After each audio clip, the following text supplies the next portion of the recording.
পেরেছি। আমি এখন পৃথিবীর সবচেয়ে উঁচু বিল্ডিং এর টপে দাঁড়িয়ে আছি। এটা অসাধারণ। বাপরে, কত উঁচুতে আছি। আমার খুবই ভয় লাগছে।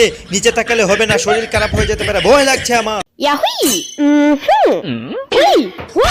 তোরা তুই জীবনেও পারতি না, দেখ আমার স্টাইল। ইয়াহুই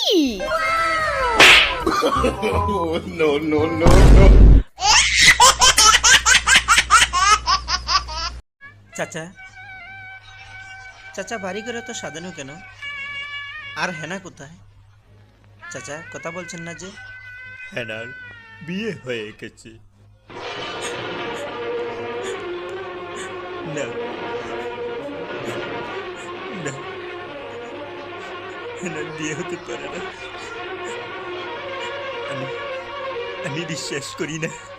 আয়ু, তুমি আমার দিকে তাকাও, এভাবে একটা পোজ দিবা। এই যে, হ্যাঁ কিভাবে আবার দেখাও তো। এক চুক মেরে আর মুখটি এভাবে। হ্যাঁ হ্যাঁ চোখে এভাবে করে, হ্যাঁ হ্যাঁ আল্লাহ, এটা আবার কি ধরনের পোজ এভাবে? এই যে এভাবে। হ্যাঁ এভাবে? বুঝলাম না, তুমি পারতাছো না কেন? এভাবে বি পোজ দিবা। হ্যাঁ ও দাঁত বের করে এভাবে নাকি? হ্যাঁ, এভাবে 1 2 3। আরে তুমি তো পোজ চেঞ্জ করে ফেললা। আরে না, কি বলো?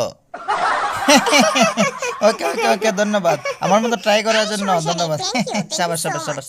জিমিন, তুই এখানে কি করিস? আমি তোকে পুরো বাসা খুঁজতেছি। কেন? ধোলাবিলাই তো রুমে যাইতেছে ঘুমানোর জন্য। হ্যাঁ কি কস? আরে ওই শালা রাতটাই তুইব। ওই শালা প্রতিদিন আই আমার বিছানার মধ্যে ঘুমাইতাই, আমার কিছুই ভালো লাগে না। কিরে সুগাবিলাই, তুই বাথরুমের মধ্যে কেন বইসা রইছস? বাইরে তুই, তোর আজকে খবর আছে? আরে টেপার বাচ্চা, আমি তোর রুমে ঘুমাতে আসি নাই, আমি তোর ওয়াশরুম ইউজ করতে এসেছি, কারণ আমার ওয়াশরুমে পানি নেই। দেখিস আমার ওয়াশরুমে আবার গন্ধ ধরাইস না। হাই গো কিনা, আর তোর পিছনে কত ঘুরাবি, তুই বুঝিস না কেন? হ্যাঁ উফ, কি একটা কয়দিন ধরে আমার পিছনে ঘোরাঘুরি শুরু করছে। মানে? তোর প্রেমের জালে ফাঁসি এখন মানে করতেছ। তোর হাত দিয়া কুত্তা। যাই হোক, ফাইনালি পইটা গেলি তো। হুম, শুন, I love you. Love you too. Love you three. Love you for.